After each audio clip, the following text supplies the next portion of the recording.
o'zlari yaxshilar sal dag'alli, o'zlari yaxshilar sal pulga qattimli. Nima qilib masalan yetsak bo'ladi?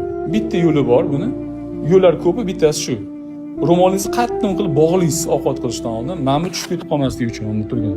Ovqatni bismillah deb boshlamaysizda, kimnidir o'sha go'shtni misolkaga tashlab qilasiz, piyoz artasiz, kartoshka artasiz, qovurasiz.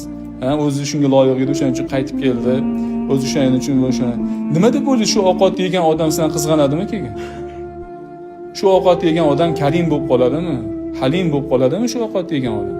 Bu ovqat yegan odam nima bilan qovurgan bo'lsangiz, o'sha sifat bilan sifatlanadi. Sizga nisbatan halim bo'lishni xohlayapsizmi? Bismillahirrohmanirrohim. Al-Halim deb boshlaysiz.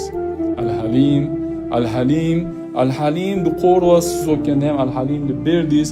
Shu narsani ko'p takror qilsangiz, bu kishida halimlik sifati paydo bo'ladi. Karim bo'lishni xohlayapsizmi? Shuni ayting. Nima xohlayapsiz? So'rang. Qalblarni ochishni xohlayapsizmi?